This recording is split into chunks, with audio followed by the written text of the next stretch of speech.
ముందు పడి నడిచిండు. శుభప్రద్ పటేల్ గారు ఒక అదొక అంశం అయితే సరే, ఆనాడు ట్వీట్ చేశారు, ఆ ట్వీట్ మీద కూడా విమర్శలు ఉన్నాయి. నేషనల్ అవార్డు గ్రహీతనో లేకుంటే అభద్రతా భావానికి ప్రభుత్వం గురైంది, అందుకనే అల్లు అర్జున్ మీద కేసు పెట్టి అరెస్ట్ చేశారు అనేటువంటిది ఉంది. మరి అభద్రతా భావం అంటే నాకు అర్థం కాలేదు. నేషనల్ అవార్డు గ్రహీత అయితేమో అది పెద్ద మినహాయింపు కాదు, అదేమి అరెస్టుకి కేసులకి అది అడ్డంకి కాకూడదు అనేది ఎవరైనా చెప్పేది. అభద్రతా భావం అంటే మరి సినిమాలో ప్రభుత్వాన్ని ముఖ్యమంత్రిని మారుస్తాడు, ఎందుకంటే ఆయన ఫోటో దిగడానికి ఒప్పుకోనందుకు ఆ ముఖ్యమంత్రిని అక్కడ మార్చేస్తాడు. బహుశా అట్లాంటిది ఇక్కడ ఏదైనా జరుగుతుందని రేవంత్ రెడ్డి భయపడి ఉంటే ఐ డోంట్ నో, నాకు అది తెలియదు. మరి కేటీఆర్ గారి ట్వీట్ సారాంశం అది ఒక చర్చ అవుతోంది.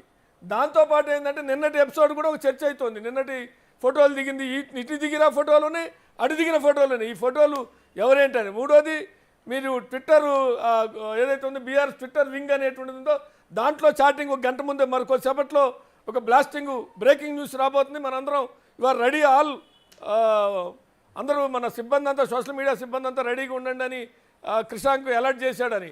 దీని అన్నిటికి కూడా కన్ఫ్యూజ్కి ఎవరు ఏంటని ఇందాక నగేష్ గారు స్టార్టింగ్లో చెప్పారు, ఈ ఫోటో ఆ ఫోటో ఈ కన్ఫ్యూజ్ ఏందని పాపం నగేష్ గారికి ఏమైనా క్లారిటీ ఇస్తారా? డెఫినెట్గా పివి శ్రీనివాస్ గారికి అదేవిధంగా ప్యానెల్లో ఉన్నటువంటి అందరు కూడా నాకు గుడ్ ఈవినింగ్. ఈరోజు విషయం ఏంటంటే అల్లు అర్జున్ గారికి సంబంధించినటువంటి సినిమాలో జరిగినటువంటి ఘటన. ఈరోజు ఈ రాష్ట్రంలో చాలా ఘటనలు జరుగుతున్నాయి. రాష్ట్రంలో నిన్ననే డీజీపీ గారు ప్రెస్ మీట్ పెట్టి దాదాపు క్రైమ్ రేట్ ఒక 41% పెరిగింది గత సంవత్సరం కన్నా. దాదాపు 35,944 క్రైమ్స్ నమోదు కావడం జరిగింది ఈ సంవత్సరం అని చెప్పడం, ఇది చాలా బాధాకరం. అయితే విషయానికి వస్తే అల్లు అర్జున్ గారికి సంబంధించి బెయిల్ మీద ఆయన కోర్టులో ఆయన బెయిల్ తీసుకొని బెయిల్ మీద ఉండడం అందరు కూడా తెలిసినటువంటిది. ముఖ్యంగా చట్టసభలో కావచ్చు ఎక్కడన్నా కానీ ఒక కోర్టులో పెండింగ్ లో ఉన్నటువంటి కేసు విషయంలో చర్చించరాదనేది అందరు కూడా తెలిసినటువంటి విషయం. కానీ ఏదో అక్బరుద్దీన్ గారు అడిగిండ్రని ముఖ్యమంత్రి గారు దాదాపు గంట సేపు దీని మీద మొత్తం మినిట్ టు మినిట్ అక్కడ జరిగినటువంటి ఇన్సిడెంట్ ని మొత్తం కూడా ప్రజలందరికీ ఆ అసెంబ్లీ వేదికగా మొత్తం చెప్పదలుచుకున్నాడు. ఇదే విషయాన్ని 4 డిసెంబర్ తారీఖు రోజు ఈ ప్రీమియర్ షో జరిగింది. దానికి సంబంధించి 13న హైకోర్టులో వాదోపవాదనలు అయినాయి. 13వ రోజు ఇదే కమిషనర్ గారు కావచ్చు, ఇదే అక్కడ పీపీ గారు పబ్లిక్ ప్రాసిక్యూటర్ గారు కావచ్చు, ఇవన్నీ విషయాలు నిన్న ఏదైతే సిపి గారు మొత్తం కూడా ప్రజెంటేషన్ ఇచ్చిండో ఆ విషయాలను ఎందుకు అక్కడ చెప్పలేకపోయినరు? ఆడ వచ్చినటువంటి సందర్భం ఏంది? అల్లు అర్జున్ గారిని ఈరోజు జరిగినటువంటి చాలా రిమోట్గా అల్లు అర్జున్ గారికి సంబంధం లేకుండా రిమోట్గా జరిగినటువంటి ఇన్సిడెంట్. ఓకే, ఏది జరిగినప్పటికీ పోలీసు వాళ్ళకు ముందే ఇంటిమేషన్ ఉంది. ఆ లెటర్ని స్పష్టంగా వాళ్ళ థియేటర్ యాజమాన్యం బయట పెట్టడం జరిగింది, దాన్ని కోర్టులో కూడా ప్రజెంట్ చేయడం జరిగింది. తర్వాత వీళ్ళు ఏదైతే నిన్న అంటున్నటువంటి లెటర్ ఏదైతే మేము రిజెక్ట్ చేసినామని చెప్తున్నటువంటి రాసినటువంటి సిఐ గారు రాసినటువంటిది ఉందో అది ఆ లేఖని మొన్న కోర్టులో ఎందుకు ప్రజెంట్ చేయలేరండి? ఆ బెయిలే రాకుండా కదా అల్లు అర్జున్ గారికి. ఇదే విషయం ఇంకొకటి, ఎప్పుడైతే కోర్టులో ఉన్నటువంటి ఇష్యూలో ముఖ్యమంత్రి గారికి అంత ఇంట్రెస్ట్ ఏందండి మొత్తం దాని గురించి చెప్పడానికి? ఇదే ఎంఐఎం ఎమ్మెల్యే అక్బరుద్దీన్ ఓవైసీ గారు ఇంకో విషయాన్ని కూడా మొన్న అడగడం జరిగింది రేవంత్ రెడ్డి గారికి. ఏంటంటే కొత్తపేటలో ఫ్రూట్ మార్కెట్ సంబంధించిన ఇష్యూని ప్రస్తావించడం జరిగింది. ఆ విషయంలో రేవంత్ రెడ్డి గారు ఇది కోర్టులో ఉంది, తప్పకుండా ఈ కోర్టులో తొందరగా పరిష్కరించుకొని తర్వాత మాట్లాడడం, ఇది కోర్టులో పెండింగ్ ఉంది కాబట్టి మేమేం మాట్లాడలేమని ముఖ్యమంత్రి గారు అదేవిధంగా వ్యవసాయ శాఖ మంత్రి గారు ఇద్దరు కూడా అసెంబ్లీలో స్పష్టం చేయడం జరిగింది. ఇప్పుడు కొత్తపేట ఫ్రూట్ మార్కెట్ విషయంలోనేమో కోర్టులో ఉందని చెప్పేసి మాట్లాడారు. కానీ అదే అల్లు అర్జున్ కేసు విషయం వస్తే ఆడ ప్రభావితం చేసే ఇది ఇన్వెస్టిగేషన్ కి ప్రభావితం చేసే విధంగా ఆ అసెంబ్లీ వేదికగా ఒక గంట సేపు మొత్తం కూడా ఆ సన్నివేశాలను మొత్తం కూడా చెప్పడం జరిగింది ముఖ్యమంత్రి గారు. ఆ సన్నివేశాలు చెప్పిన తర్వాత అల్లు అర్జున్ గారు చాలా ఒక వాళ్ళ అడ్వకేట్ని పెట్టుకొని ఎవరి మీద నింద లేకుండా జరిగినటువంటిది నాకు ఎలాంటి తెలియదు అని చెప్పేసి ఆయన ఇన్నోసెంట్ అని ప్రూవ్ చేసుకునే విషయాలు చెప్పడం జరిగింది. ఇది అయిపోయింది. అల్లు అర్జున్ గారి లాయర్ కదా, మీరు ఇన్నోసెంట్ అనేది నమ్మారుగా. మీరు అదివారు అడ్వకేట్ ఎడ్యుకేట్ ఇన్నోసెంట్ ఆయన ప్రెస్ మీట్ చూసిన తర్వాత ఇన్నోసెంట్ అని అనిపించింది కదా అంటున్నా. ఇన్నోసెంట్ అంటే ఆయన వర్షన్ ఆయన చెప్తాడు.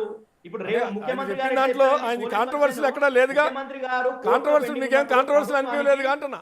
పబ్లిక్ ప్రాసిక్యూటర్ ఉంటారు, మీకేం కాంట్రవర్సీలు అనిపించలేదు కదా అంటున్నా. ఆ డిపార్ట్మెంట్ ద్వారా హైకోర్టులో వాదనలు వినిపించాలి. కాదు కాదు ఇంకా మీకేమనిపించలేదు కదా కేసు కాంట్రవర్సీలు. ఇంటర్వ్యూ బెయిల్ వచ్చింది. ఇది ఇది ఈ వాదనలంతా కూడా పబ్లిక్ ముఖ్యమంత్రి మాట్లాడితే సబ్ జ్యుడిషియరీ శుభప్రతి పటేల్ గారు ఇవాళ అడ్వకేట్ ముఖ్యమంత్రి ఒక్క నిమిషం ఇవాళ అడ్వకేట్ శుభప్రతి పటేల్ గారు ఇవాళ అడ్వకేట్ ముఖ్యమంత్రి మాట్లాడితే సబ్ జ్యుడిషియరీ, అదే బెయిల్ మీద బయటకు వచ్చిన నిందితుడు నేరస్తురాలను నిందితుడు మాట్లాడితే ఆయన పాపం ఆయన వివరణ ఇచ్చుకున్నాడు. అంటే అంటే మీరు అడ్వకేట్, నేనేమో చదువుకోవాలా, నాకు లా తెలీదు, నేను ఓన్లీ గ్రాడ్యుయేట్, నేను లా గ్రాడ్యుయేట్ కాదు, ఓన్లీ బీకామ్ గ్రాడ్యుయేట్ని. అంటే నేనేమంటున్నా, ముఖ్యమంత్రి అసెంబ్లీలో మాట్లాడితే సబ్ జ్యుడిషియరీ లాగా ఉంటుంది, అసెంబ్లీ ఆయన బయట మాట్లాడితే బెయిల్ పై బయటకు వచ్చిన 3 వారాల కోసం బెయిల్ పై బయటకు వచ్చిన ఆయన మాట్లాడితే ఆయన పాపం వివరణ ఇచ్చుకున్నట్టు ఉంటుంది. Please carry on. చెప్పిన సందర్భం బాగుంది, మీ వివరణ బాగుంది. ఆయన వర్షన్ చెప్పే ప్రయత్నం చేసిండు అల్లు అర్జున్ గారు. అదే అంటున్నా, ఇక్కడ మాత్రం కోర్టులు చట్టాలు కోర్సులో ఉండగా ఎందుకు మాట్లాడాడు అల్లు అర్జున్? చాలా సమస్యలు ఉన్నాయి. పివి శ్రీనివాస్ గారు దాడి జరిగింది. ఇంకో విషయం, ఆ దాడి జరిగిన ఘటనలో పార్టీ లైన్ సమర్థించుకోవాలి, తప్పు కాదు, కానీ మీరు అడ్వకేట్ కాకపోతే బాగుండేది. అడ్వకేట్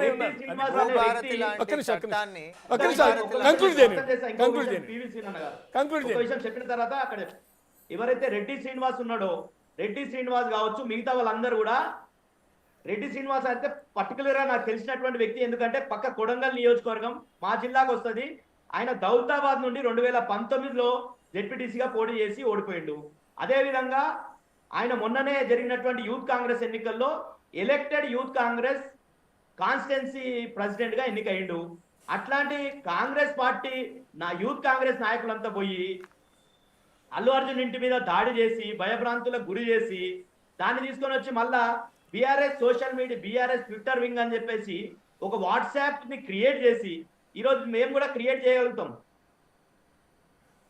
క్రియేట్ చేసి ఆ క్రియేట్ చేసినటువంటి గ్రూప్ ద్వారా దాన్ని స్క్రీన్ షాట్ పెట్టి అది పెట్టేసి ఇది బీఆర్ఎస్ పార్టీ వాళ్ళే చేసిరంటే చాలా ప్రజలందరూ కూడా నవ్వుకునే పరిస్థితి. ఎందుకంటే అందరు కూడా తెలుసు, రెడ్డి శ్రీనివాస్ గారు కావచ్చు, మిగతా ప్రవీణ్ కుమార్ కావచ్చు, ప్రేమ్ గౌడ్ గారు కావచ్చు, నాగరాజు గారు కావచ్చు, వీళ్ళందరూ కూడా రేవంత్ రెడ్డి గారికి అత్యంత సన్నిహితులు. వాళ్ళు రెగ్యులర్ గా రేవంత్ రెడ్డి గారిని కలుస్తుంటారు. ఈ రోజు రేవంత్ రెడ్డి మీద ఏదైతే అక్కడ ఒక్క మాట కూడా అల్లు అర్జున్ గారు ప్రెస్ మీట్ లో రేవంత్ రెడ్డి గారి పేరు కావచ్చు, పోలీస్ వాళ్ళది కావచ్చు, ఎక్కడ కూడా ఒక మాట నింద వేయలేడు. అయినప్పటికీ మా ముఖ్యమంత్రి మాట్లాడితే మీరు మళ్ళా కౌంటర్ పెడతారా అనే ఉద్దేశంతో యూత్ కాంగ్రెస్ సంబంధించిన నాయకులు ఓయివ్ చేసి పేరు పెట్టుకొని పోయి దాడి చేయడం జరిగింది. ఇదంతా చూసిర్రు. అంత దాడి చేస్తే వాళ్ళని కేవలం 2 గంటల్లో బెయిల్ మీద విడుదల చేసి స్టేషన్ బెయిల్ ఇచ్చి నోటీస్ ఇచ్చి ఇదెంతవరకు సమంజసం? ఈ రోజు రాష్ట్రంలో చాలా ఇష్యూలు ఉన్నాయి. పివి శ్రీనివాస్ గారు, ఈ రోజు హాస్టల్లో విద్యార్థులు చనిపోతున్నారు, హాస్పిటల్లో అడ్మిట్ అవుతున్నారు. దాదాపు 57 మంది చనిపోయారు ఈ రాష్ట్రంలో ఒక సంవత్సరం కాలంలో.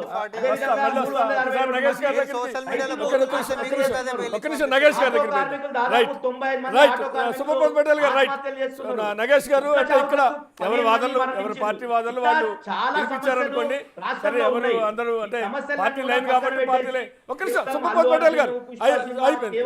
Right, thank you.